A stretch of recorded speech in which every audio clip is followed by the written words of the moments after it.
जहाँ से हमने चैप्टर को ख़त्म किया था, लास्ट टॉपिक था 6.1, जिसमें हमने स्पेशली क्या पढ़ा था, माल प्राप्त करने संबंधी जो नीतियाँ थी उनकी, हड़प्पा वासियों की, उसके बारे में पढ़ा था। उसी से आगे हम चैप्टर को समझेंगे कि कच्चा माल प्राप्त करने की जगहों के बारे में हमने ऑलरेडी पढ़ लिया था। नागेश्वर, बालाकोट से शंख मंगाते थे। दक्षिण भारत से सोना मंगाया जाता था। तांबा 2 जगह से आता था, ओमान और राजस्थान के खेतड़ी से। ठीक है, तो इसके आगे अगर बात करें तो सुदूर राज्यों के साथ संपर्क, जो नेक्स्ट टॉपिक है वो आता है।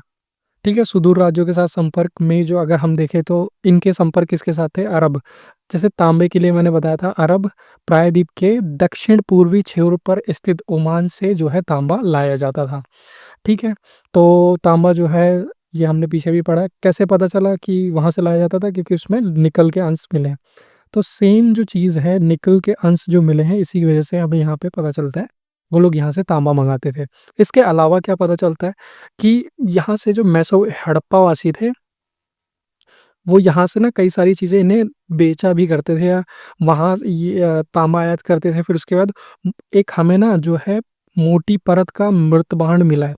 ये ओमान से मिला है, एक हड़प्पाई मर्तबान। तो इस तरह का एक मर्तबान मिला है, जो ये रहा। ये क्या दिखाता है कि किस तरीके से जो है इसमें कोई तरल पदार्थ हो सकता है, कोई तेल हो या कोई शराब हो, उसको जो है ये लोग वहाँ से लाते होंगे। कहाँ से? हड़प्पा वासी जो है वो ओमान से लाते होंगे। विशिष्ट प्रकार का पात्र, एक बड़ा हड़प्पाई मर्तबान जिसके ऊपर काली मिट्टी की मोटी परत चढ़ी है। मोटी परतें तरल पदार्थों के रिसाव को रोकते थे। ओमानी स्थलों से ऐसा मिला है। ठीक है, तो ओमानी स्थलों से मिला है, तो हो सकता है हड़प्पाई वासी ये उनको एक्सपोर्ट करते होंगे। एक्सपोर्ट करते होंगे यानी कि निर्यात करते होंगे, या देते बेचते होंगे उनसे उनसे उनको, और उनके उसके बदले वो निकल, यानी कि मतलब निकल नहीं, तांबा वहाँ से मंगाते होंगे। ठीक है, तो ये सारी चीज़ें वहाँ से आती थी। इसके अलावा जो है सुदूर क्षेत्रों के साथ व्यापार की बात करें, तो हमें ऐसे कई सारे साक्ष्य मिले हैं जो बताते हैं कि ये लोग सुदूर क्षेत्रों से जो व्यापार की अगर बात करें, तो ये लोग कई सारी और चीज़ें भी मंगाया करते थे। मतलब इनके सुदूर क्षेत्रों के साथ संपर्कों की बात करें, तो इनके संपर्क जो है ओमान, इसके अलावा जो है ये रहा मगान, मेलुहा, और एक और नाम था यहाँ पे मेसोपोटामिया। लेखों के बारे में पता चलता है। आराम से समझते हैं इसको, क्या है ये। तो 3वीं शताब्दी ईसा पूर्व में दिनांकित मेसोपोटामियाई एक लेख मिला है। ये लेख वाला जो टॉपिक है, इसको ध्यान से समझना। वैसे तो ये पूरा ही टॉपिक बहुत इंपॉर्टेंट है और समझने लायक है। क्यों? क्योंकि यहाँ से जो है क्वेश्चंस भी बनते हैं, और ये टॉपिक थोड़ा सा पेचीदा सा है। इसकी जो लैंग्वेज है वो बहुत ज़्यादा क्लियर नहीं है, तो इसको लेकर कन्फ्यूज़न भी हो जाती है। तो इसी चीज़ को ध्यान में रखते हुए बड़े आराम से इसको समझने की कोशिश करेंगे। तो हमें एक मेसोपोटामियाई लेख मिला है। लेख का नाम इसमें नहीं दिया हुआ है।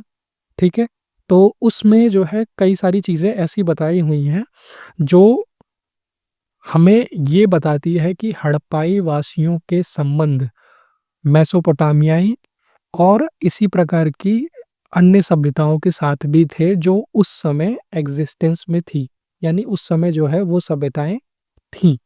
ठीक है, तो अगर इसकी बात करें तो ऐसी कौन सी चीज़ें मिली हैं, और इनके सुदूर देशों के साथ संपर्क की बात करें तो कौन सी चीज़ें मिली है? तो मेसोपोटामिया लेक से हमें क्या पता चलता है कि मगान, जो कि संभवतः ओमान के लिए वर्ड यूज़ किया गया है, उसका भी नाम हमें मिलता है। उनके साथ संबंधों के बारे में पता चलता है। मेसोपोटामिया लेक से हमें एक तो पता चलता है मगान के बारे में, दूसरा किसके बारे में पता चलता है? दिलमुन के बारे में। दिलमुन क्या है? बहरीन द्वीप है। ठीक है, बहरीन द्वीप यानी कि ये अरेबियन कंट्रीज़ का ही एक खाड़ी पार का देश है, उसके बारे में बताया हुआ है। बहरीन में मिली गोलाकार फारस की खाड़ी के प्रकार की मुहर, मतलब एक तरीके से बहरीन वर्ड जो है वो किसके लिए यूज़ किया गया है? दिलमुन के लिए। ठीक है, इसके अलावा हड़प्पाई क्षेत्रों के लिए या हड़प्पा के लिए जो वर्ड यूज़ किया गया है वो यूज़ किया गया है मेलुहा। तो यहाँ पे 3 वर्ड हमें पता चलते हैं। एक तो है मगान, जो ओमान को ओमान का नाम है, ओमान का उपनाम समझ लो। फिर जो दूसरा वर्ड है वो कौन सा है? दिलमुन। ये किसके लिए यूज किया गया है? बहरीन द्वीप के लिए। ठीक है। और जो तीसरा नाम है वो है मेलुहा। ये यूज किया गया है, ऐसा इतिहासकार मानते हैं कि ये जो वर्ड है वो यूज किया गया है किसके लिए? हड़प्पा के लिए। और ये तीनों नाम जो हैं ये कहाँ से पता चलते हैं हमें, किस बात से पता चलते हैं? मेसोपोटामियाई ये रहा लेक से। ठीक है, मेसोपोटामियाई लेक से हमें ये बात पता चल जाती है। ठीक है, तो यहाँ पे आपको सब क्लियर हो गया होगा कि किस तरीके से ये सारी चीज़ें वहाँ पर मिली हैं और इनका क्या क्या रेफरेंस पॉइंट है। अब ये तीनों जानकारी हमें यहाँ पे पता चल गया कि किसका क्या नाम था। इससे एमसीक्यू आराम से बना देगा। एमसीक्यू में पूछ लेगा कि मगान जो है वो उस मगान किसके लिए प्रयुक्त किया गया, या ओमान के लिए प्रयुक्त नाम क्या था? मगान था। उसमें ऑप्शन में दिलमुन, मेलुहा ऐसे ऐसे नाम दे देगा। सुदूर देशों के साथ संपर्कों की हम बात कर रहे हैं, तो इससे पता चलता है कि एक सभ्यता का दूसरे सभ्यता के साथ कनेक्शंस थे। मेसोपोटामिया के संबंध हड़प्पा के साथ थे। अब ठीक है, तो मेसोपोटामिया लेख में हमें ये पता चल गया कि दिलमुन जो है वो मगान के लिए यूज हुआ है, मेलुहा हड़प्पाई क्षेत्रों के लिए प्रयुक्त नाम यूज हुआ है। तो अब मेलुहा के विषय में यानी कि हड़प्पा के विषय में हमें कुछ बातें भी पता चलती है। जैसे एक सेंटेंस दे रखा है कि मैसो तुम्हारा पक्षी हजा हजा हो उसकी आवाज राजप्रसाद में सुनाई दे। इसका क्या मतलब है? तो यहाँ पे जो हजा पक्षी की बात की गई है, हजा, वो हो सकता है कि मोर के लिए यूज किया गया हो, जिसकी आवाज जो है राजप्रसाद, यानी कि राजप्रसाद वैसे तो महल के लिए यूज होता है या राजभवन के लिए यूज होता है। ठीक है, तो उसके लिए ये वहाँ पे आ जाता है। हाँ, तो क्या महल, हम्म, महल के लिए यूज होता है। तो ये भी पूछ लेता है एमसीक्यू में, एमसीक्यू में हजा पक्षी से क्या तात्पर्य है, हजा वर्ड से क्या तात्पर्य है, ये सारी चीजें पूछ ली जाती हैं। तो यहाँ तक आई थिंक आपको क्लियर हो गया होगा। तो मेलुहा के लिए एक वर्ड है क्या? हड़प्पा। दिलमुन किसके लिए यूज़ किया गया? बाहरी द्वीप के लिए। और मेसोपोटामिया में ओमान किसके लिए यूज़ किया गया है? मगान के लिए। ठीक है, मगान यूज़ किया गया है ओमान के लिए। तो ये सारे शब्द हैं जो जिन्हें समझना जरूरी है। अब यहाँ से जैसे मेलुहा से इनके व्यापारिक संबंध थे, तो ये लोग उत्पादों का उल्लेख हमें मिलता है कि जैसे कार्लिनियन, लाजबर्द, मणि, तांबा, सोना, विविध प्रकार की लकड़ियाँ, इनके साथ जो है इस तरह का लेन देन इनके साथ है। ये सारी चीज़ें हड़प्पाई वासी आयात भी करते होंगे, कुछ चीज़ें उनको निर्यात भी किया करते होंगे, यानी कि खरीदा भी करते होंगे और बेचा भी करते होंगे। तो इस तरह की चीज़ें जो है हमें मेसोपोटामिया लेक से मिलती हैं। फिर एक और मेसोपोटामिया लेक से हमें एक चीज़ और पता चलती है मेलुहा के बारे में, कि इसे जो है नाविकों का देश कहा गया है। नाविकों का देश इसलिए कहा गया है क्योंकि जैसे इंडस रिवर पर जो है सभ्यता विकसित हुई। ठीक है, तो इंडस रिवर पर सभ्यता थी, तो जाहिर सी बात है पानी है तो पानी पे नाव चलेंगी। फिर हमें अगर हम यहाँ पीछे जाएं और अगर ये मैप देखें, तो आप देख सकते हो कि ये पूरा का पूरा हिस्सा जो है हड़प्पा है। मतलब इसके आगे का भी हिस्सा कुछ यहाँ का भी मान लो, तो इसमें इंडिया और पाकिस्तान दोनों है। तो ये जो साइड वाला है, मेलुहा वर्ड यूज़ किया गया है हड़प्पा के लिए, उसी से पता चलता है। तो ये जो साइड का है ये सारे क्या है? सी सोर्स हैं या तटीय इलाके हैं। तो यहाँ पर बंदरगाह भी बनाए गए होंगे। तो इन बंदरगाहों पे क्या होता होगा? नदी मार्गों द्वारा व्यापार होता होगा। तो इनके संबंध इसीलिए हो सकता है ये लोग नदी के द्वारा ट्रैवल किया करते हों, और इस तरीके से ये लोग मगान, दिलमुन, उरुक, उर, मारी, ये सारा हमने पढ़ा है मेसोपोटामिया में, इनके साथ इनके संबंध रहे हों। इसी तरीके से इनके संबंध शहरे सोख्ता, तुरान, अल्तीन, डेपे, इस तरह के नाम दिए गए हैं। लेकिन यहाँ पे स्पेसिफिकली बिलमुन और मगान के लिए कहा गया है कि इनके साथ 100% इनके संबंध रहे होंगे। मेसोपोटामियाई हड़प्पाई लोगों के संबंध मेसोपोटामिया, दिलमुन और मगान के साथ रहे होंगे। तो तो आप समझ सकते हैं कि सुदूर देशों के साथ भी इनके व्यापारिक संबंध थे। यहाँ तक क्लियर हो गया होगा। उसके अलावा जो है अब कई सारी मोहरों पर भी जो है हमें जहाज़ों और नावों के चित्र मिलते हैं, चित्रांकन मिलते हैं, जो शायद सीधी-सी बात डिपिक्ट करते हैं कि हो सकता है ये लोग नदी मार्गों का इस्तेमाल व्यापार करने के लिए किया करते होंगे। तो ये सारी चीज़ें दर्शाती हैं कि किस तरीके से सुदूर क्षेत्रों के साथ भी इनके व्यापारिक संबंध थे। ठीक है? जो नेक्स्ट टॉपिक आता है, यहाँ पे जो 3 टॉपिक हैं, ये भी उतने ही इम्पोर्टेंट हैं, पर इसमें से क्वेश्चंस उतने खास नहीं बनते। लेकिन फिर भी हम समझेंगे इसे। मोहरें और मुद्रांकन। मुद्रांकन मतलब होता है स्टैम्प, स्टैम्पिंग। ठीक है? तो मोहरें क्या होती थी? तो हमें ये आप देख सकते हैं, ये बेलनाकार मोहर है और एक ये आयताकार मोहर है। तो ऐसी मेसोपोटामिया में कई सारी विशिष्ट मोहरें मिली हैं, कूड़े में मिली हैं। ठीक है? जिनमें कई सारे चित्र वगैरह मिले हैं, जैसे इसमें एक बैल का चित्र है, दिखाया हुआ है बैल और केकड़े, इस तरीके से मैं देख पा रहा हूँ। तो इस तरह की मोहर मिली है। अब इन मोहरों का इस्तेमाल क्या होता था? तो यहाँ पे एक चित्र भी था जिसमें एक थैला दिखाया हुआ था। ये एक मान लीजिए थैला है। थोड़ा थैला हमारा खराब हो रहा है।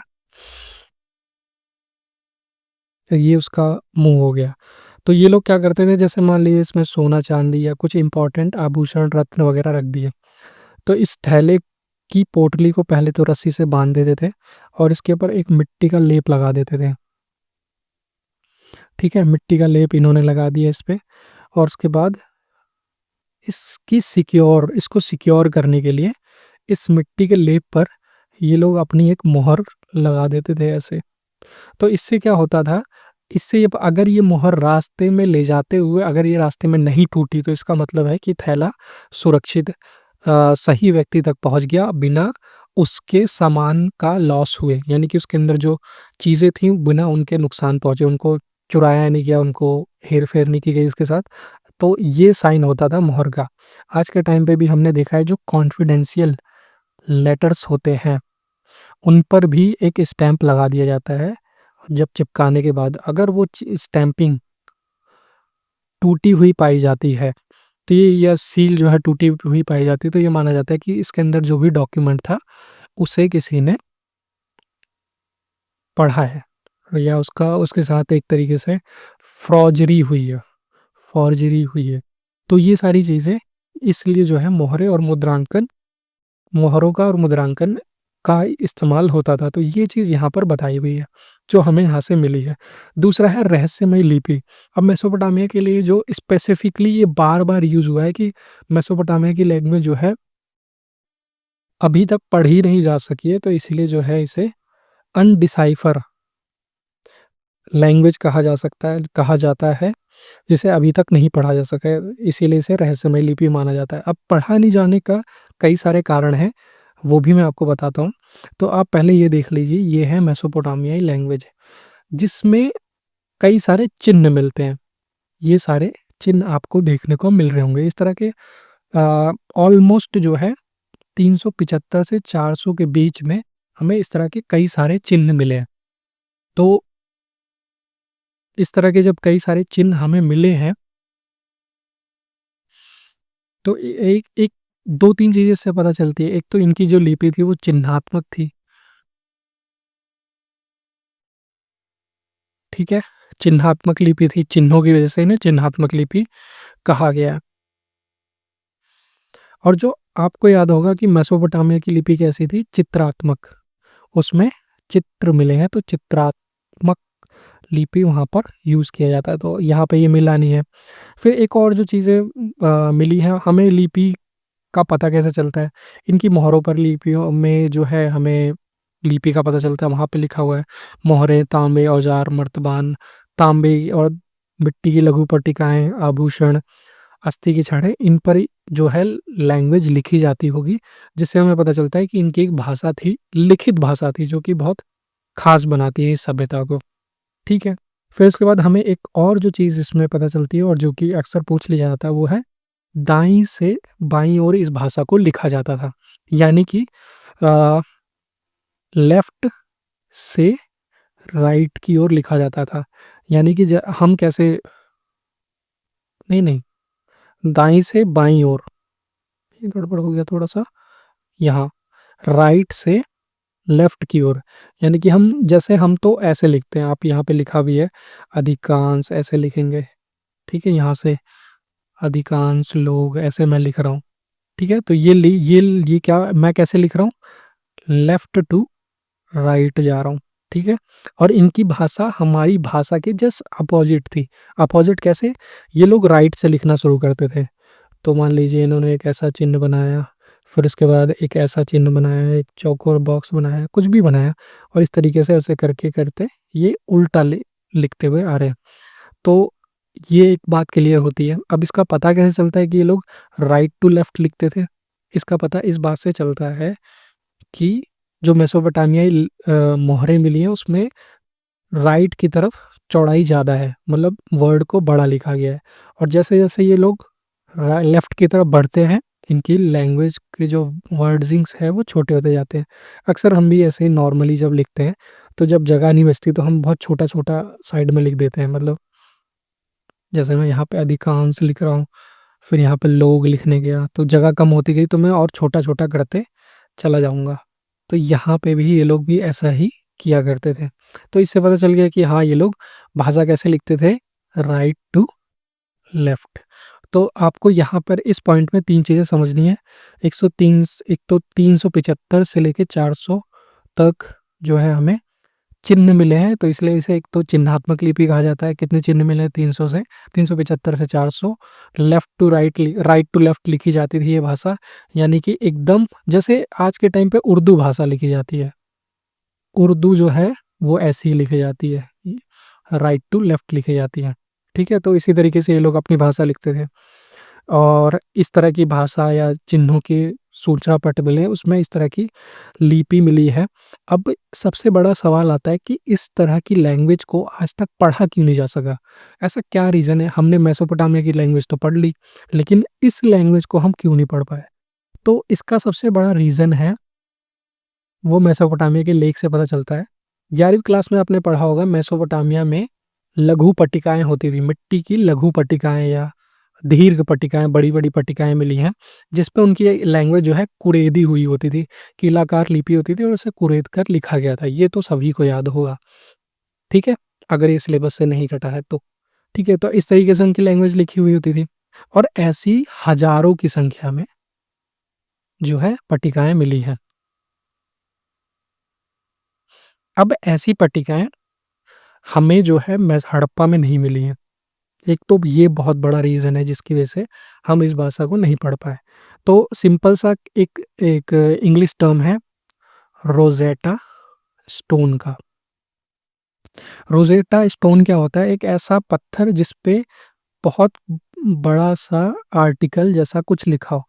तो ऐसा कुछ हमें मेसोपोटामिया, हड़प्पा में नहीं मिला है, ठीक है? हड़प्पा में ऐसा कोई रोज़ेटा स्टोन नहीं मिला जिसमें बहुत डिटेल में कोई लेख मिला हो, लिखा हुआ मिला हो।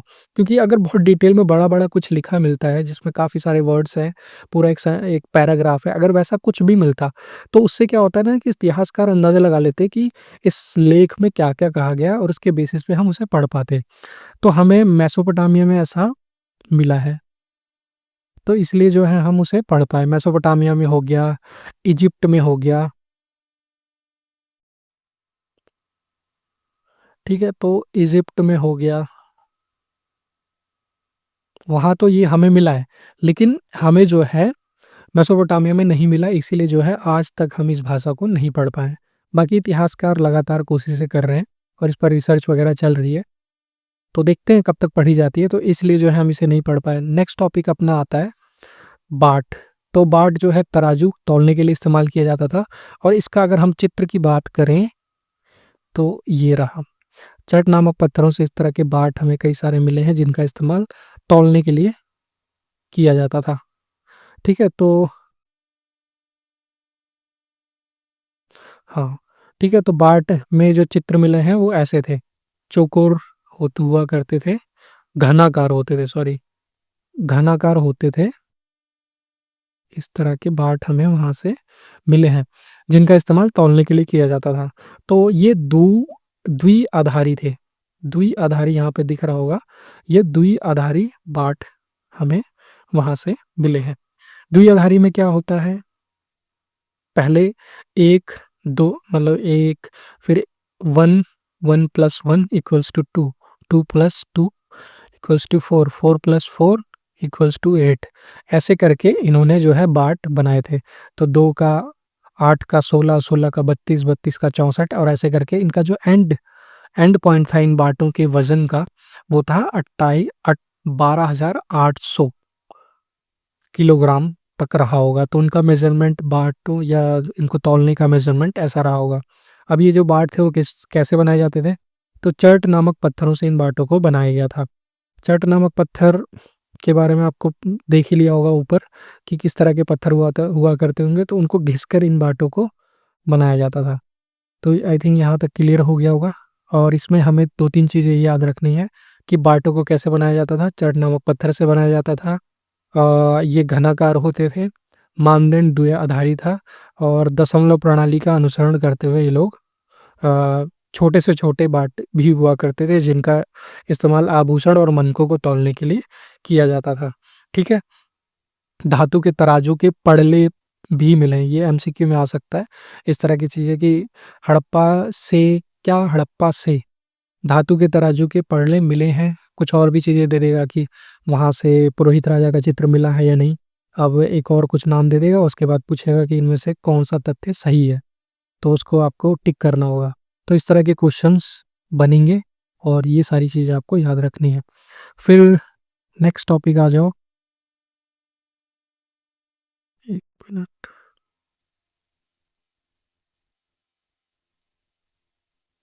हुँ, ठीक है। तो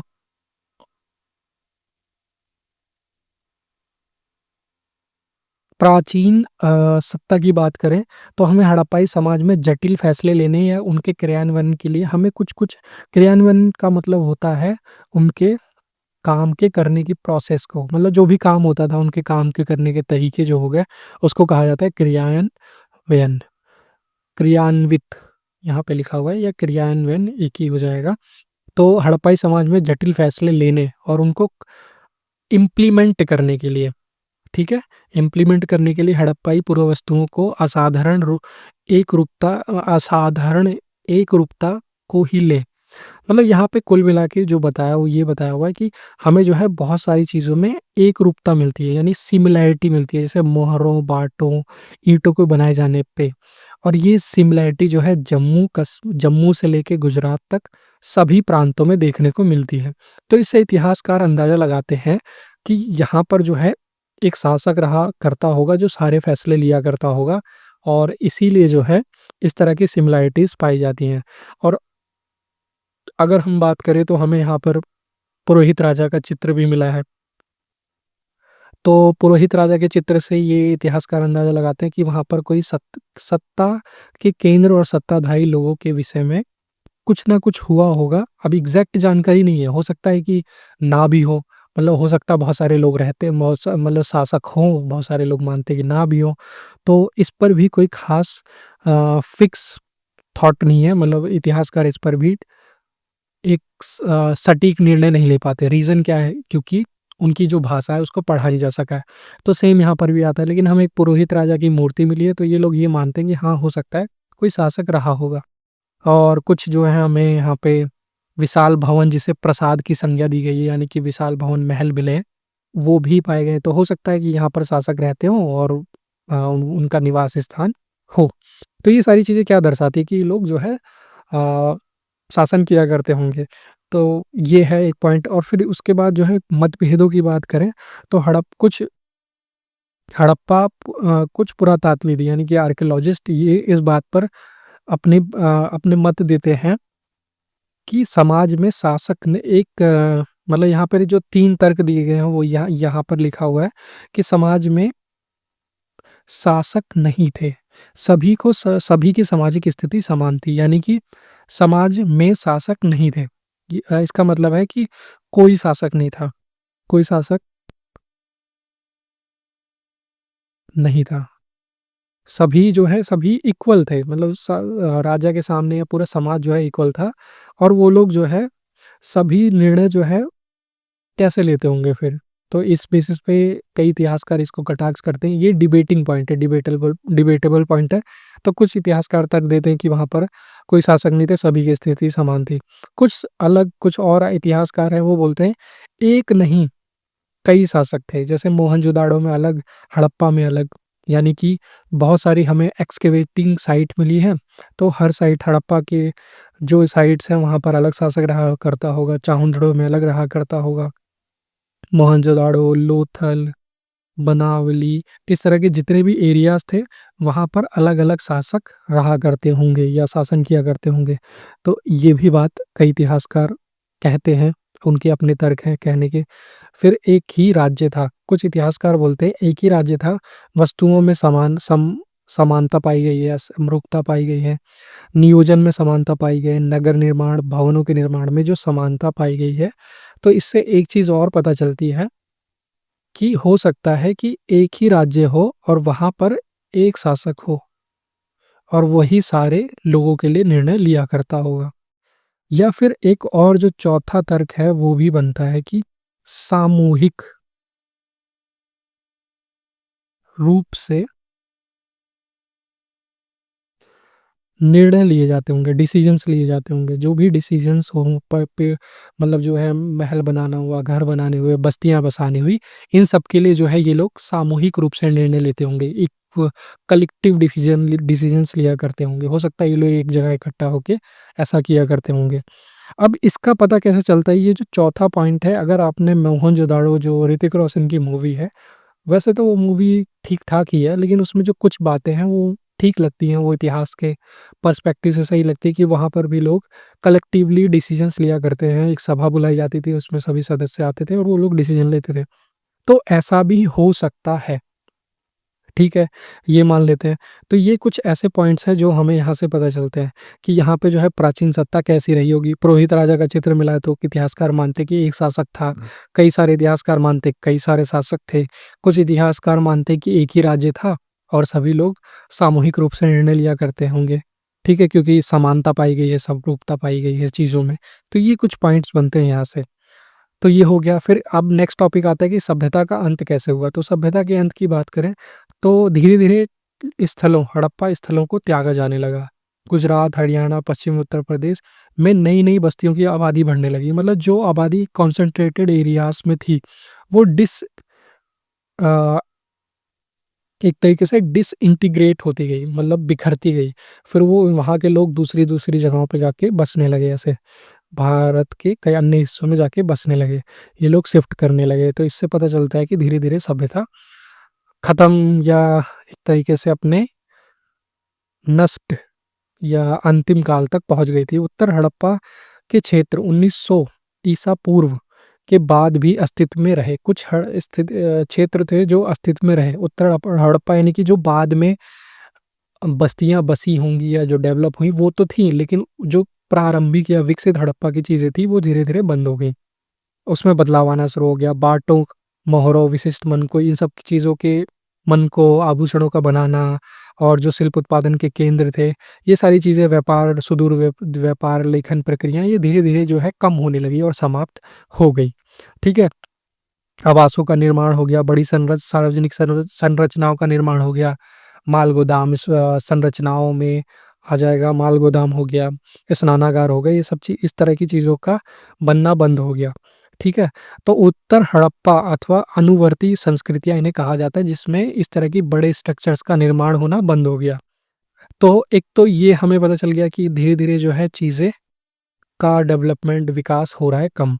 अब इसका कारण क्या रहा कि लोग जो है बस्तियाँ छोड़ के जाने लगे। एक विकसित हड़प्पा क्षेत्र था जहाँ पर घर थे, सब कुछ था, वो लोग वहाँ से छोड़ के शिफ्ट करने लगे। तो कुछ इतिहासकार इसका रीज़न जो बताते हैं वो प्रकर प्राकृतिक प्राकृतिक कारण मानते हैं। प्राकृतिक कारण जैसे जलवायु परिवर्तन हो जाना, मतलब कि हो सकता है कि वहाँ पर सूखा पड़ गया या फिर बाढ़ आ गई और हिमप्रपात, जो भी नेचुरल डिजास्टर हो गया, अर्थक्वेक वगैरह कुछ भी लिख सकते हो। ये सारे रीजंस हो सकते हैं। अर्थक्वेक तो नहीं आएगा, क्योंकि ऐसा कुछ होता तो फिर वहाँ पे उसका डिजास्टर देखने को मिलता।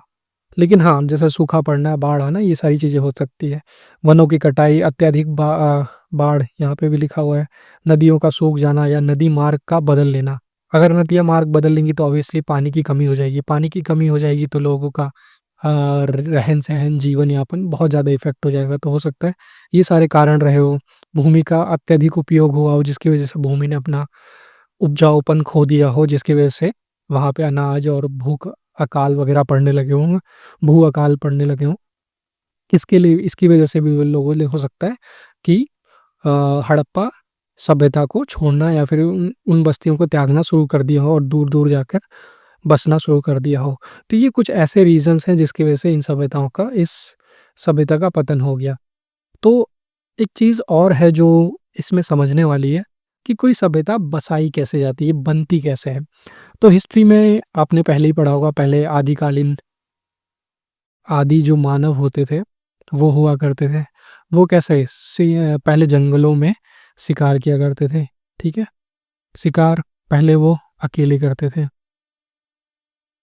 फिर उसके बाद थोड़ा और, फिर झुंड में शिकार करना शुरू कर दिया।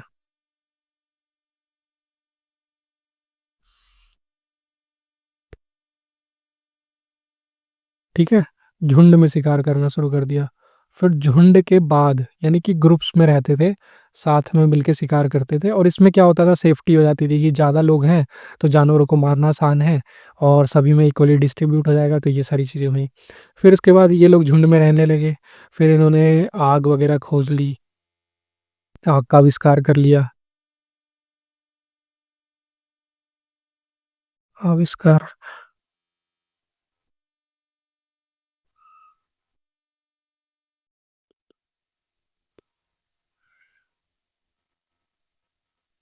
ठीक है, आग का आविष्कार हो गया। फिर केव्स में रहने लगे, गुफाओं में रहने लगे, गुफाओं में रहने लगे। ठीक है, और इसके अलावा फिर और आगे आते हैं। तो फिर गुफाओं में रहना शुरू कर दिया, आग का आविष्कार हो गया। फिर इन्होंने जो डोमेस्टिकेशन शुरू किया, डोमेस्टिकेशन, ये याद रखना।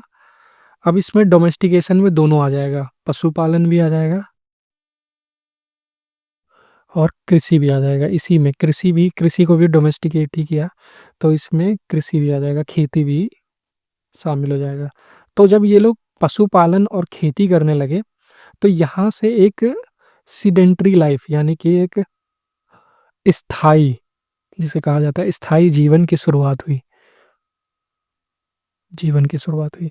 अब यहाँ पे ऐसा क्यों हुआ है, तो अगर इसको समझे, एक मिनट इसको मिटा लेते हैं हम। डोमेस्टिकेशन से ही शुरू करेंगे। आग का आविष्कार वगैरह हो गया। स्थायी कृषि की बात कर रहे हैं, तो डोमेस्टिकेशन से सिविलाइजेशन का डेवलप होना, स्पेलिंग गलत हो गई, केशन से, यानी कि डोमेस्टिकेशन यानी पशुपालन, या पशुपालन से क्या क्या चीज़ें हुई, तो जानवरों को पालना शुरू कर दिया इन्होंने एक तरफ, दूसरी तरफ कृषि करना शुरू कर दिया। तो कृषि करोगे तो ऑब्वियसली जो है आपको रुकना पड़ेगा। ठीक है, रुकना पड़ेगा क्यों, क्योंकि इस फसलों की देखभाल करनी पड़ेगी, चरना ले, उसका ध्यान रखना, उसकी कटाई, निराई, गुड़ाई, बोवाई, ये सारी चीज़ें करनी पड़ती है। मतलब कृषि, जब तक बीज बोने से काटने तक, कटाई तक का प्रोसेस जो है लंबा होता है, तो 3 से 4 महीने लग जाएंगे, तो रुकना पड़ेगा एक जगह। तो यहाँ से जो है सभ्यता ने एक नया मोड़ लिया, मतलब यहाँ से सभ्यता की शुरुआत हो जाती है। तो ज़्यादातर एक चीज़ ये हो गई, डोमेस्टिकेशन की वजह से जो है सभ्यता का निर्माण हुआ। अब सभ्यता का निर्माण अक्सर आपने देखा होगा नदी किनारे ही हुआ। जैसे अगर हम बात करें इजिप्ट की, ठीक है, इजिप्ट की, तो इजिप्ट की जो सभ्यता थी वहाँ पर कौन सी नदी मिली है, नील नदी। नील नदी के किनारे इस सभ्यता का विकास हुआ। दूसरा मेसोपोटामिया,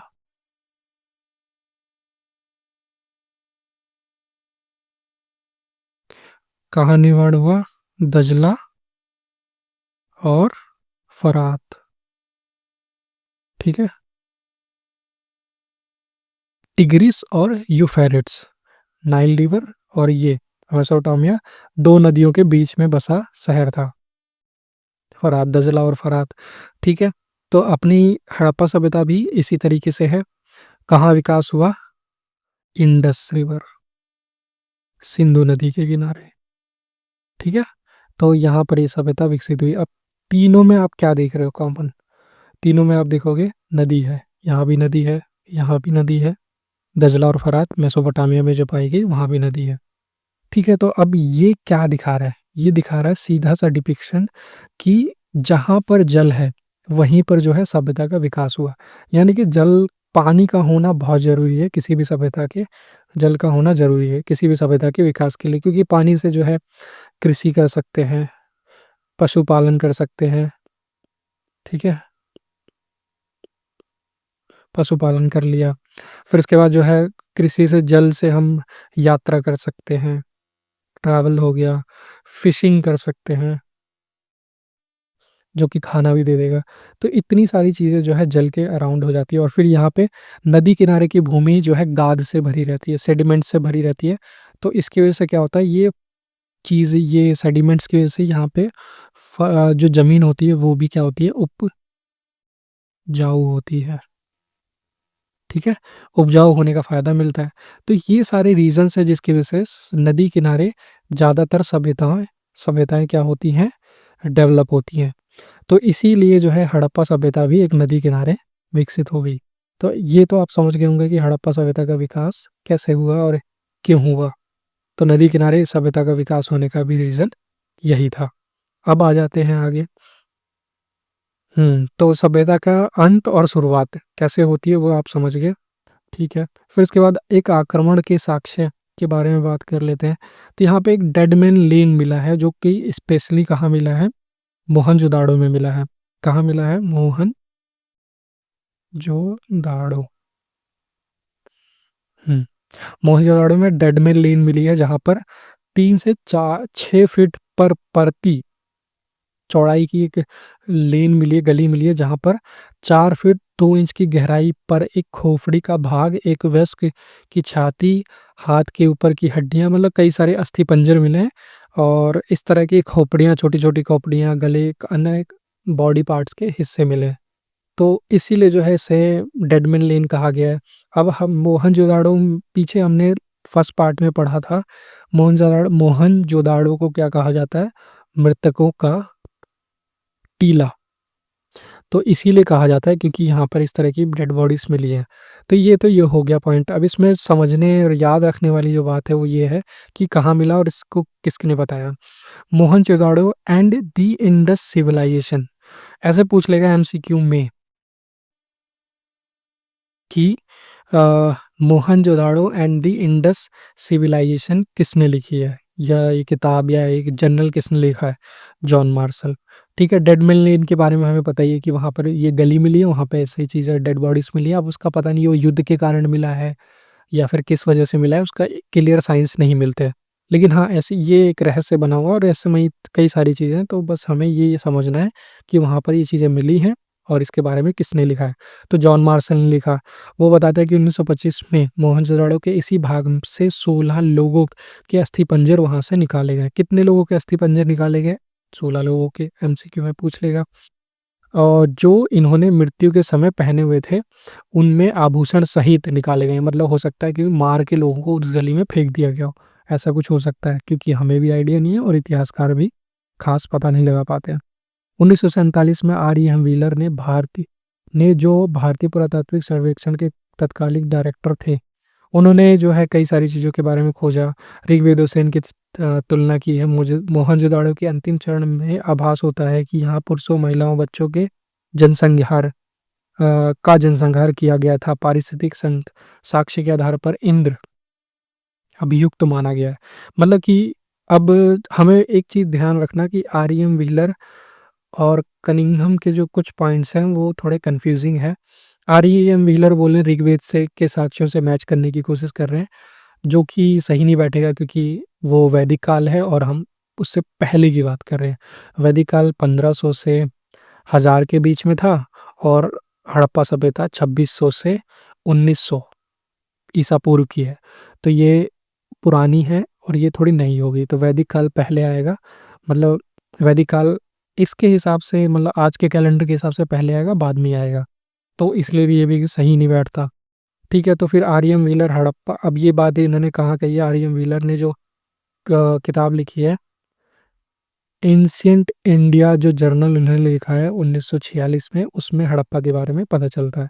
तो इसमें आपको बस ये पॉइंट्स याद रखने हैं जो इम्पोर्टेंट हैं, और इस स्रोत में कुछ खास बात नहीं लिखी गई है, सिवाय ये कि एक हमें डेड बिल लेन मिला है जहाँ पर 16 से ज़्यादा लोगों की अस्थि पंजर मिले हैं आभूषणों के साथ।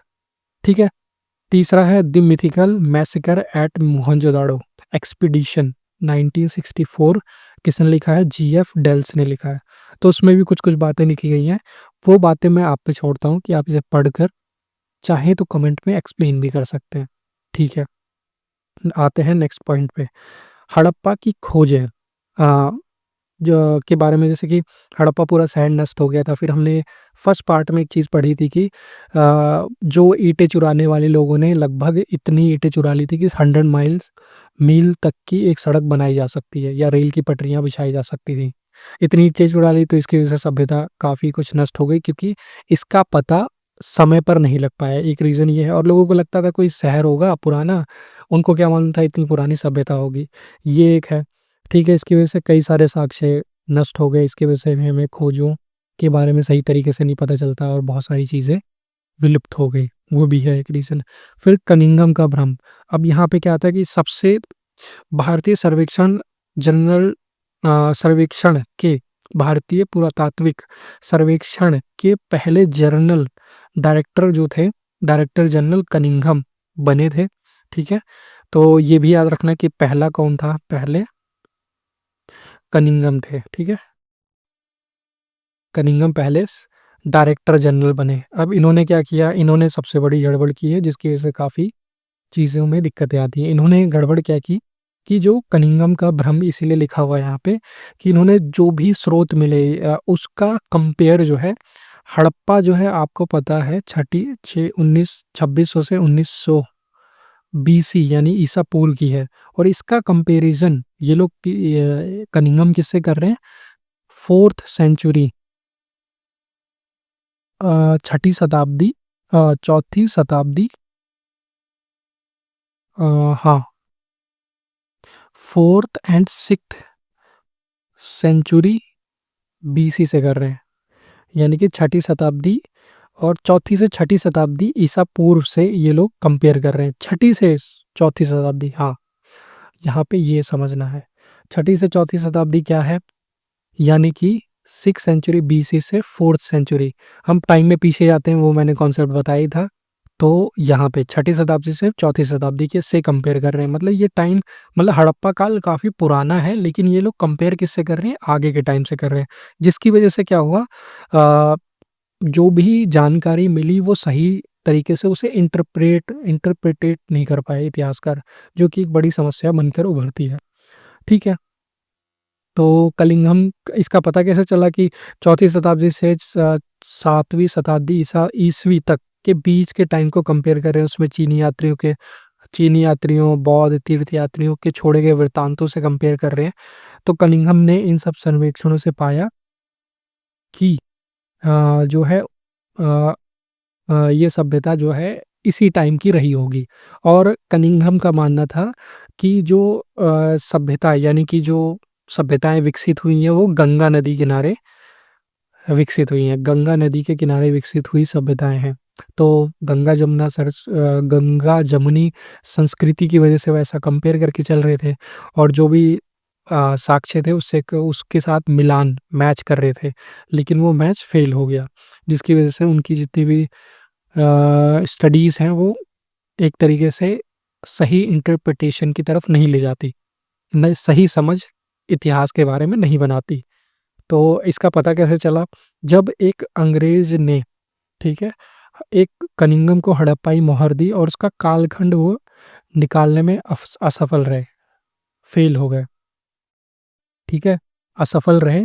रीज़न क्या था कि वो मोहर काफ़ी पुरानी थी, और वो कंपेयर कर रहे थे, मान लीजिए कि 2600 से 1900 के टाइम की चीज़ को आप कंपेयर कर रहे हो 7वीं शताब्दी एडी की चीज़ से, तो कितना ज़्यादा डिफरेंस हो गया। तो इस वजह से जो है कनिंघम की सारी रिसर्च धरी की धरी रह जाती है। ये हुआ कनिंघम का भ्रम, लेकिन फिर भी हमें कई सारी चीज़ें वहाँ से मिल जाती हैं, कई सारी जानकारियाँ मिल जाती हैं। फिर नई नवीन प्राचीन सभ्यता इसका पता कैसे चलता है? अब यहाँ से जो है एक सही स्टडीज़ और सही खोज शुरू होगी। जिस 20वीं शताब्दी में क्या होता है, यहाँ से एमसीक्यू बनेगा। दयाराम साहनी जैसे पुरातात्विद ने क्या किया, हड़प्पा से मोहरें खोज निकाली। तो दयाराम साहनी यानी कि हड़प्पा से मोहरें किसने खोज निकाली थी? हड़प्पा से मोहरें खोजी दयाराम साहनी ने। ये आप लिख भी सकते हैं इस तरीके से। हाँ, अब ये तो हो गया कि दयाराम साहनी ने यहाँ से मोहरें खोज निकाली। सेम मोहरें राखलदास बनर्जी ने कहाँ से निकाल दी? मोहनजोदाड़ो से। अब यहाँ से एक नई कहानी शुरू हो जाती है कि लोगों की समझ बनना शुरू होती है कि अच्छा, सेम मोहर हड़प्पा में भी मिली है, सेम मोहर मोहनजोदाड़ो में मिली है, तो हो सकता है ये दोनों सभ्यताएं, दोनों जगहें एक ही टाइम पर एग्जिस्टेंस में रही हों और दोनों में एक ही तरह का सिस्टम हो, ट्रेड का, बिजनेस का, रहन सहन, संस्कृति, सबका एक ही तरह का सिस्टम हो। ये बात पता चली। फिर 1924 में भारतीय सर्वेक्षण भारतीय पुरातात्विक सर्वेक्षण के डायरेक्टर जनरल बने कौन? John Marshall. जॉन मार्शल वो पहले व्यक्ति थे जिन्होंने सिंधु घाटी को नवीनतम नवीन सभ्यता कहा, मतलब नवीन सभ्यता की खोज की घोषणा की, मतलब कि हमने एक नई सिविलाइजेशन खोज ली है। ये बात जो है सबसे पहले जॉन मार्शल ने 1924 में बताई। इससे भी एमसीक्यू बन जाएगा। ठीक है। फिर उसके बाद नेक्स्ट टॉपिक क्या आता है कि एस एन राव की किताब है the discovery of Indian archaeology, यहाँ से भी क्वेश्चन बनता है। उसमें एक कथन लिखा है, जॉन मार्शल ने लिखा है कि मार्शल ने लिखते हैं कि मार्शल ने भारत को जहाँ पाया था उसे उससे 3,000 साल पीछे छोड़ा। मतलब कि आज का भारत इतना भी डेवलप नहीं है जितना पहले 30,000 साल पहले डेवलप था। यानी कि हम बहुत पीछे हैं अभी उस समय की सभ्यताओं से भी। तो इस तरह का कथन किसने दिया है? जॉन मार्शल ने लिखा है। ये कथन ऐसे पूछ लेगा कि भारत को जहाँ पाया गया उसे उसे 3,000 साल 3,000 वर्ष पीछे छोड़ा। ये कथन किसका है? जॉन मार्शल का। एक क्वेश्चन ये हो जाएगा। फिर उसके बाद S N Rao the story of Indian archaeology किसने लिखी है? एस एन राव ने। या एस एन राव द्वारा लिखी गई किताब का नाम बताइए। The story of Indian archaeology. इसमें कई सारे और नाम दे देगा, जैसे जो हमने डेड यहाँ पढ़ा था, the mythical massacre at Mohenjodaro, ऐसे इंसेंट इंडिया, इस तरह के नाम दे देगा और उसमें फिर पूछेगा। तो ये इस तरीके से आपको ये पॉइंट्स याद रखने होंगे, यहीं से क्वेश्चंस बनते हैं। ये हो गया। फिर उसके बाद जो है अभी ये जॉन मार्शल ने एक चीज़ और बताई कि मेसोपोटामिया की समकालीन ये सभ्यता हो सकती है। समकालीन ये सभ्यता हो सकती है, ये बताई। फिर जॉन मार्शल एक एक्सपीरियंस्ड आर्कियोलॉजिस्ट था, तो उसने भारतीय पुरातत्व का एक व्यापक परिवर्तन काल माना जाता है। व्यापक परिवर्तन काल क्यों माना जाता है? क्योंकि इसने कई सारी चीज़ें खोजी, यहाँ से खोज कर निकाली जो हमारे बहुत काम आती है। क्योंकि वो एक पेशेवर एक्सपीरियंस्ड जो था, एक पुरातात्विक आर्कियोलॉजिस्ट था, पुरातत्वविद था, जिसने यूनान और क्रीट से अपने एक्सपीरियंस उसने वहाँ से अपने अनुभव लिए हुए थे। मतलब वहाँ पर भी उसने एक आर्कियोलॉजिकल काम किया था जिसकी वजह से उसको अनुभव था और वो सारे चीज़ें यहाँ पर भी अप्लाई करता है। लेकिन फिर भी वो एक गड़बड़ कर देता है। गड़बड़ क्या कर देता है कि मार्शल क्या करता है,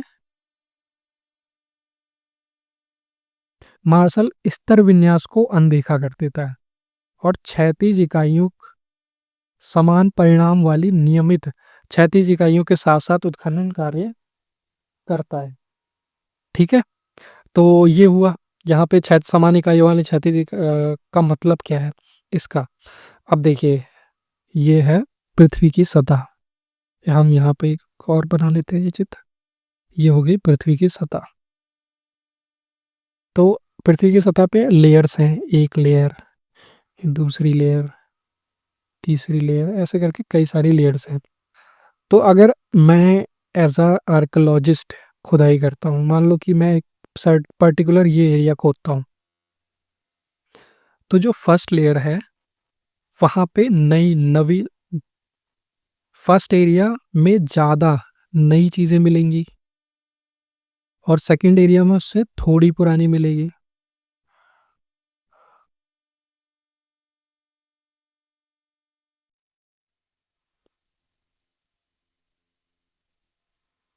थोड़ी पुरानी मिलेगी, ठीक है? यहाँ पर थोड़ी पुरानी मिलेगी और जितना लेयर के नीचे जाएँगे, तो जो सबसे लास्ट लेयर होगी वहाँ पे सबसे पुरानी चीज़ें मिलेंगी। सबसे पुरानी वस्तुएँ, चीज़ें पाई जाएँगी। चाहे वो कुछ भी हो, आभूषण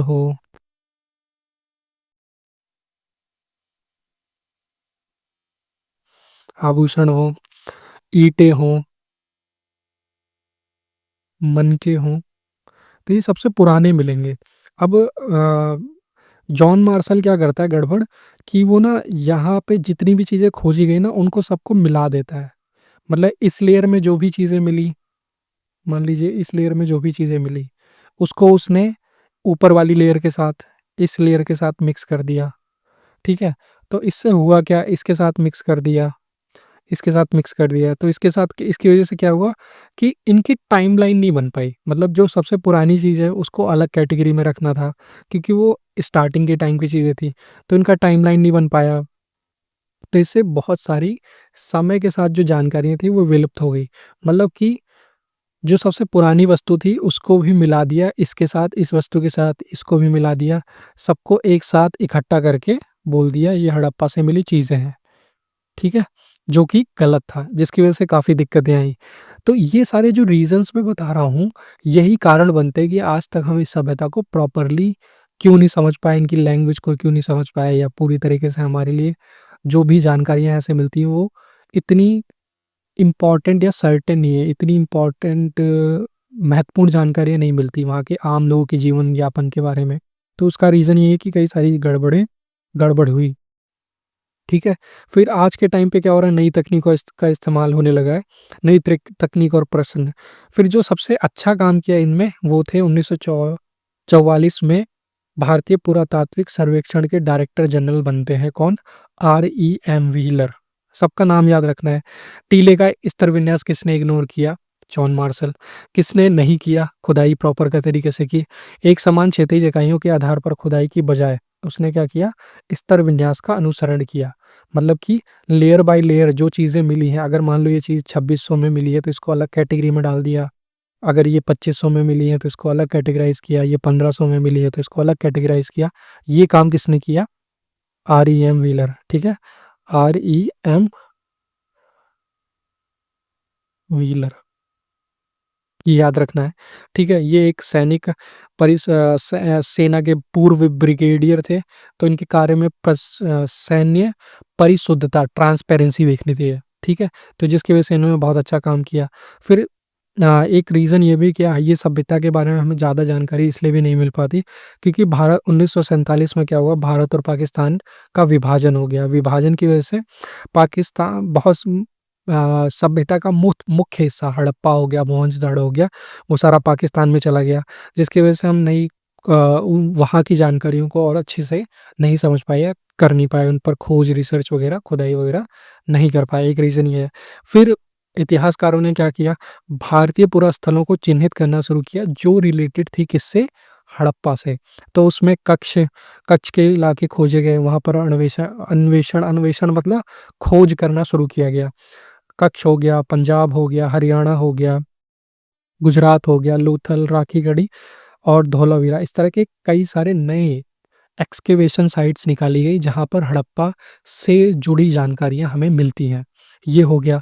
फिर उसके बाद और 1980 के दशक तक आते-आते हम एक चीज़ और देखते हैं कि आधुनिक वैज्ञानिकों ने नई तकनीकों का इस्तेमाल करना शुरू कर दिया। अंतर्राष्ट्रीय लोग भी अब भारतीय सभ्यता की खोज को इंटरेस्टिंग मान के जुड़ने लगे। ठीक है? तो 1980 में ये लोग भी जुड़े जिसकी वज़ह से जो है और ट्रांसपेरेंटली और अच्छी तरीके से सभ्यता की खोज पर कार्य शुरू हुए। तो ये सारे रीज़न्स थे जिसकी वज़ह से ये सभ्यता जो है अभी भी एक तरीके से समझी नहीं जा सकी है और इसमें क्या-क्या चीज़ें step by step her stage पे होती है, वो हम समझते हैं। फिर इसके बाद अतीत से जोड़कर देखने की समस्या, जो इतिहासकार हैं, जो पुरातात्विक हैं, जो भी चीज़ें उन्हें मिली है, चाहे वो मृद भांड हो, अब औजार हो, आभूषण हो, घरेलू वस्तुएँ हों, फिर चमड़ा, कपड़ा, लकड़ी, सरकंडे जैसी जो जैविक चीज़ है, अब इसको ना ये सारी नष्टप्राय चीज़ें हैं। अब देखो, इनको 2 हिस्सों में कैटेगराइज़ कर देते हैं। एक तो वो जो वहाँ से पाई गई हैं, मतलब जैसे आभूषण वगैरह हो गए, जो कि नष्ट नहीं हुए समय के साथ आभूषण अ, मन के मृदभाण मृदभाण मतलब मिट्टी के बर्तन, मूर्तियाँ जैसे जो भी मिली हैं वो सारी। तो ये सारी चीज़ें नष्ट नहीं हुई तो इसलिए बची हुई हैं। कुछ पेरिशेबल आइटम्स थे, जैसे चमड़ा हो गया नष्ट हो जाता है, लकड़ी नष्ट हो जाती है, कपड़े नष्ट हो जाते हैं, सरकंडे नष्ट हो जाते हैं। तो ये सारी चीज़ें जैविक हैं, जो जल्दी समय के साथ जल्दी बायोडिग्रेड हो जाती हैं, मतलब ज़मीन में या प्रकृति इन्हें जल्दी नष्ट कर देती है। तो ये सारी चीज़ें हमें मिली ही नहीं, तो इससे इतिहासकार ये न कई सारी चीज़ों का अंदाज़ा लगाते हैं कि हो सकता है मूर्तियों ने कपड़े पहने हुए हैं, जैसे पुरोहित राजा ने कपड़े पहने हुए हैं, तो ये लोग कपड़े पहनते होंगे। फिर हमें कहीं-कहीं जो है कपास के टुकड़े मिल जाते हैं, हीरा जैसे कपास के टुकड़े मिल जाते हैं, तो इससे पता चलता है कि हाँ, ये लोग खेती वगैरह किया करते होंगे, ठीक है? तो ये सब पता चल जाता है। फिर कब्रों से कई सारी चीज़ें मिली हैं और जब हम इतिहास को समझने की कोशिश करते हैं, तो हम एक अ, ज्ञात से एक टर्म है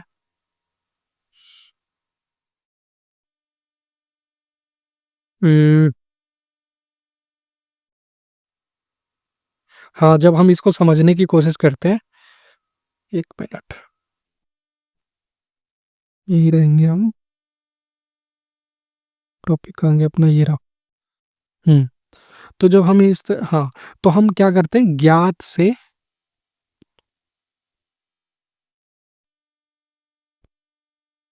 अज्ञात की ओर जाते हैं, ठीक है? इसको कहते हैं नोन टू अननोन। अब ये इसका मतलब क्या है? नोन टू अननोन, अज्ञात से अज्ञात, यानी कि जो भी चीज़ें मिली हमें, तो हम उसका कंपैरिज़न आज के टाइम की चीज़ों के साथ करते हैं। अगर मुझे पुराने समय में मटका मिला, तो मैं उसका कंपेयर आज के टाइम के मटके से करूँगा कि आज के टाइम पे हम मटके से पानी पीते हैं, तो उस समय भी ये लोग करते होंगे, पानी पीते होंगे। या फिर कोई तांबे का दर्पण मिला, तो वो दर्पण का डिज़ाइन जो है तुमने देखा होगा, कैसा है? एक शीशे जैसा है, मिरर जैसा है, ऐसा। ठीक है? तो हो सकता है उसे पॉलिश करके चमकाया गया हो जिसमें अब शक्ल दिखती हो, तो उसको ऐसे ही आज के टाइम पे जो मिरर होते हैं वो भी ऐसे होते हैं, तो इस तरीके से वो कंपेयर करते हैं। तो नोन टू अननोन जाते हैं और इस तरह से कई सारी चीज़ों का पता लगाते हैं। फिर उनका कैटेगराइज़ेशन खोजों का वर्गीकरण कैसे किया गया है? अगर वस्तुएँ घर में मिली हैं तो इम्पोर्टेंट रही होंगी, ठीक है? अगर नाले में मिली हैं, फेंक दी गई हैं, तो वो उतनी इम्पोर्टेंट नहीं रही होंगी। तो वो लेस यूज़ेबल आइटम होंगे, उसके हिसाब से वो कर दिया, ठीक है? तो ये सारी चीज़ें हो गई, उनका इस्तेमाल कम किया जाता होगा,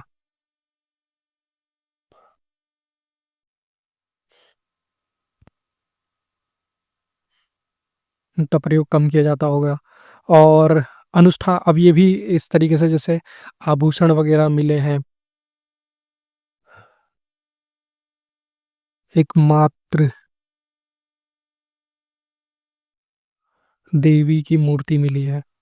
तो ये सारी चीज़ें इनका प्रयोग कहाँ किया जाता होगा? अनुष्ठानिक कार्यों के लिए। ठीक है? अनुष्ठानिक कार्यों के लिए इनका प्रयोग किया जाता होगा। तो इस तरीके से इतिहासकार उन सब चीज़ों को कैटेगराइज़ करते हैं। मनके, चक्कियाँ, पत्थर के फलक जो है, पात्र वगैरह, इनकी स्पष्ट जानकारी इसी तरीके से वो कैटेगराइज़ करते हैं कि इनका इस्तेमाल घरों में किया जाता होगा, इनका इस्तेमाल मंदिर पूजा-पाठ के कार्यों में किया जाता होगा, इनका इस्तेमाल डेली यूज़ में किया जाता होगा, आभूषणों को कभी-कभी पहना जाता होगा, स्त्री-पुरुष दोनों आभूषण पहनते हैं। तो इस तरीके से इनका कैटेगराइज़ेशन किया गया है, उस चीज़ को समझने की कोशिश की गई है। तो वो चीज़ हो गया, तो यहाँ पे यही चीज़ बताई गई है और फिर व्याख्या की समस्या क्या आती है? व्याख्या की समस्या इसलिए आती है क्योंकि कई सारी चीज़ों का हमें पता नहीं है, जैसे पुरोहित राजा के बारे में नहीं पता है। फिर उसके बाद जो है ये मातृ देवी की मूर्ति मिली है, उसका पता नहीं है। अर्धशिव का एक मोहर मिली है, जबकि उस समय इतिहासकार बोलते हैं कि ये वैदिक काल से पुरानी पहले की घटना है, तो उसमें अर्धशिव की मुहर का मिलना कोई रिलेशन नहीं बनाता। तो इतिहासकार उस जबकि अर्धशिव की जो वर्णन है या उनका शिव का जो वर्णन है वो पशुपति के रूप में हमें ऋग्वेदों में मिलता है। लेकिन हमें कभी इस तरह के अर्धशिव का नाम जो है मेसोपोटामिया में नहीं मिलता। तो इसलिए जो है इतिहासकार इस अर्धशिव को क्या बोलते हैं? सामन बोलते हैं। सामन कौन होते हैं? वे महिलाएं, पुरुष जो जादुई इलाज तथा इलाज के लिए शक्ति होने अथवा साथ ही दूसरी दुनिया के से संपर्क साधने के में समर्थ रहे हो। मतलब जो जादू या जादुई तरीके से पूजा पाठ करना, जादू टोना समझ लो, जादू टोना करता हो और उससे जो है दूसरी दुनिया के लोगों के साथ संपर्क साधता हो, यानी कि एक तांत्रिक बाबा भी हो सकता है ये व्यक्ति। तो ये बताया हुआ है, ठीक है। मातृ देवी हो सकता है, ये कोई खिलौना भी हो सकता है ये सच में उनकी मातृ देवी रही हो। तो इसका कोई अंदाजा नहीं मिलता। फिर विशाल स्नानागार, कालीबंगन, लोथल में मिली वेदियाँ, इन सबको लेकर जो है कई सारे इनकी व्याख्याएँ नहीं की जा सकी हैं। इनका कार्य क्या होता होगा? तो इन सब चीज़ों को अनुष्ठानिक कार्यों से जोड़कर देखते हैं कि विशाल स्नानागार जो है कभी-कभी यूज़ किया जाता होगा अनुष्ठानिक कार्यों के लिए। मातृ देवी और पुरोहित राजाओं, इनकी पूजा वगैरह की जाती होगी। बाकी कुछ इतिहासकार ये भी बात बताते हैं कि पेड़-पौधों मोहरों में हमें पेड़-पौधे देखने को मिलते हैं। फिर उसके बाद अ, यहाँ पे एक और चीज़ था। हुँ, यहाँ पे एक पॉइंट था, वो अब मुझे देख नहीं पा रहा मैं। लेकिन धार्मिक आस्थाओं के बारे में और प्रथाओं के बारे में इनका इतिहासकारों का ये मानना है कि हो सकता है कि जो ये लोग थे, इनका ना जो है, ये लोग प्रकृति की पूजा किया करते हों। यहाँ पे ये पॉइंट मिल जाएगा आपको, प्रकृति की पूजा करते हों। क्योंकि ये लोग पेड़-पौधों की पूजा करते थे, फिर जानवरों की पूजा करते थे। फिर इसके बाद जो है हमें एक श्रृंगी, यहाँ पे ही लिखा था, कहाँ गया? हाँ, एक श्रृंगी, ये रहा। हाँ, एक श्रृंगी एक मोहर मिली है जिसपे एक सींग वाला जानवर दिखा है, एक श्रृंगी है, जो कि कल्पित यानी कि कल्पना भी हो सकती है। संश्लिष्ट या उसको एक तरीके से तथा संश्लिष्ट है। संश्लिष्ट मतलब कि एक तरीके से या फिर एक छपाई की गई है, उसको छापा गया है, लेकिन वो कल्पना भी हो सकती है उसको लेकर। ये सारी पॉइंट्स वो हैं जिनको लेकर व्याख्या की समस्याएँ बनती हैं। फिर उसके बाद योगी अधशिव का दिखाया हुआ कि एक योगी अपने घुटनों पे हाथ रख के बैठा हुआ है, आधा मोहर मिली हुई है और उसके आस-पास देखो कितने सारे जानवर हैं, टाइगर है, हाथी है, फिर उसके बाद गैंडा है, प बैल वगैरह दिखाए हो तो, और यहाँ पे मछलियाँ शायद दिखाई गई हैं। तो ये लो हो या नहीं, यहाँ पे लिखा हुआ है कुछ, ठीक है? तो ये सारी चीज़ें हैं। तो ये क्या क्या दर्शाती हैं कि हो सकता है ये व्यक्ति जो है ध्यान लगा रहा हो और इसके आस-पास ये जानवर घूम रहे हो, तो हो सकता है ये लोग प्रकृति की पूजा कर रहे हो। इस तरह की कुछ-कुछ चीज़ें हो सकती हैं। यहाँ पे कुछ भी क्लियर नहीं माना गया है। जैसे उदाहरण के लिए अदसी मोहर को देखते हैं, सबसे अधिक धार्मिक ग्रंथ ऋग्वेद 1500 से 1000 ईसा पूर्व के बीच में रुद्र नामक देवता का उल्लेख मिलता है। जबकि स्टार्टिंग में शिव को शिव नहीं माना गया था, उन्हें क्या कहा गया है? रुद्र का दर्जा दिया गया। और रुद्र कौन थे? ऋग्वेदों के अनुसार रुद्र उन्हें कहा जाता था जो पशुओं के स्वामी होते थे। तो हो सकता है इस वजह से इन्हें अधशिव का नाम दिया गया हो। ठीक है? फिर ये हो गया, लेकिन फिर भी व्याख्या की समस्याएँ बनी रहती हैं। जैसे यहाँ पे जो ये इस तरह के लिंग जो पासे मिले हैं पत्थर के, तो इसको जो है मोहर भी माना गया या लिंग भी माना गया है। इसको लेके अर्नेस्ट मेके बताता है कि अपनी अर्ली इंडस सिविलाइजेशन में कहता है 1948 में कि ये जो चीज़ें हैं, ये हो सकती है कि खेलने के लिए इस्तेमाल की जाती होंगी, और कुछ लोग इसे शिवलिंग के रूप में देखते हैं, शिवलिंग का दर्जा देते हैं कुछ इतिहासकार। तो यहाँ पर भी व्याख्या की समस्या बनती है। तो कुल मिला के आप समझ सकते हो कि इतिहास को समझना कितना टिपिकल हो जाता है जब evidences clear point two point ना हो या उनसे जुड़ी लिखित जानकारियाँ ना हो। तो व्याख्या की समस्याएँ यही बनती है। अब इसको लेकर डिसअपॉइंट नहीं होना है। हमें ये टॉपिक इसलिए दिया गया है ताकि हम चीज़ों को समझ सकें, ना कि उसको लेकर हम कन्फ्यूज़ हों। तो जो कन्फ्यूज़न्स हैं उसको भी लास्ट में लोग मेंशन कर देते हैं कि मातृ देवी को नहीं समझ पाए हम, फिर अनुष्ठानिक कार्य जो होते थे उसको नहीं समझ पाए, स्नानागार किस लिए बने गए हैं, उनको नहीं समझ पाए। लेकिन हाँ, समस्या की ये समस्या व्याख्या से रिलेटेड है, लेकिन हाँ, इनकी जानकारी हमें फिर भी यहाँ पर मिलती है और एक समय के बाद हम ये सारी चीज़ें जान जाएँगे। तो यही सारी बातें हैं जो यहाँ पर बताई गई हैं। तो यहाँ तक ही था ये चैप्टर। इसके बाद नेक्स्ट टॉपिक हम करेंगे, इसी का सेकंड चैप्टर करेंगे। उसको भी इसी तरीके से 2 पार्ट्स में मैं डिवाइड करके पढ़ाऊँगा और अगर कुछ ना समझ में आया हो तो कमेंट कर सकते हैं। प्लस कुछ कन्फ्यूज़न है, कुछ चीज़ें नहीं समझ में आई है तो एक बार और इस क्लास को पीछे करके देखा जा सकता है, वो भी कर सकते हो। और अगर इसी के एमसीक्यू वगैरह चाहिए आपको, एमसीक्यू क्लासेस चाहिए तो वो मैं आगे फ्यूचर में प्रोवाइड कर दूँगा। और तो आज यहीं तक रखते हैं, बाकी नेक्स्ट क्लास में।